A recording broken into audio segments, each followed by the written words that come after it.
Alright, today guys I'm gonna show you this RotorX Atom quadcopter. It's a micro quadcopter. It's about 122 size quad. It's actually the smallest one I built to date though. I haven't I really wanted to build something much smaller than this, like the 120 size, but building this alone is always it's a pain in the butt. It is. It's too small. All the electronics actually are packed inside a very small space there. But let me show you the and tell you the specs on this one. First, it has a 1104 RotorX motors. That's the original RotorX motors. And then 3020 props from RotorX too. A NACE 32 flight controller. It's the full version. That means it comes with a barometer and a compass. If you do acro, then you basically don't need this anymore. But what the heck? More features is always better anyway, right? So, and also, what else? It has a BL heli, flashed BL heli, 20 amp. It's SN20A, made by DOIS. It's very small. It's one of the smallest actually. Plus, it's pretty light though, perfect for this kind of build.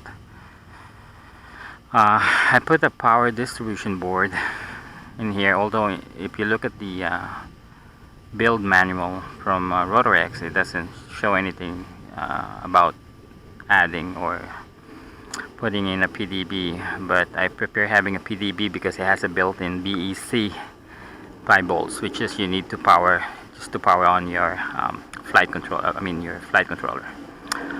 So I have that installed. That's the one in the very bottom. The VTX is a 600 milliwatts. Okay, and the CP antenna is soldered directly to it because try to save some space.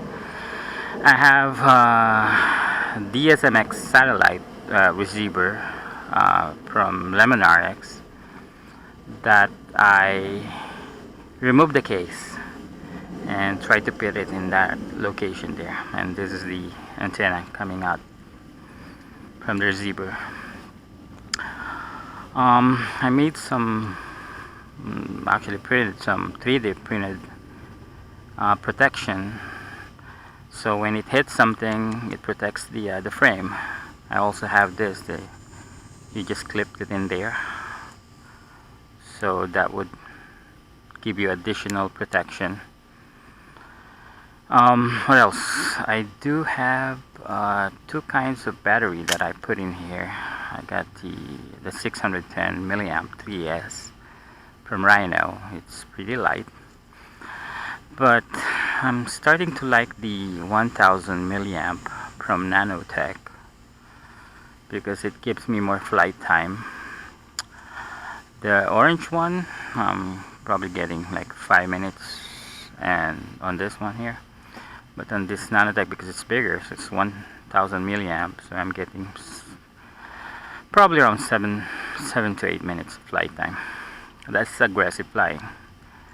So, what else? Oh, actually, I do have this buzzer that I put in there, connected to the NACE controller, because it's a very small quadcopter. So if you lost this thing in tall grasses, then if things fall from the sky, then how can you find this small thing? Actually, there's like a big tall grasses in there.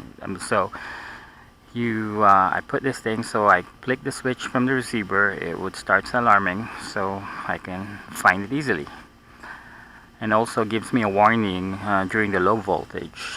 But actually, I can see the voltage reading straight from the OSD, because I installed a micro mini OSD in that area. If you notice that, that's a small square there. That's where the mini micro OSD and that awesome small Pico camera. I love this camera. It's actually, I love it a lot. Actually, it's better than my 600 TBL Fat Shark.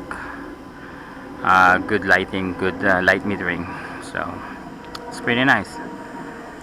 So I'm gonna do a quick flight of this, just to show you how fun this little thing can be.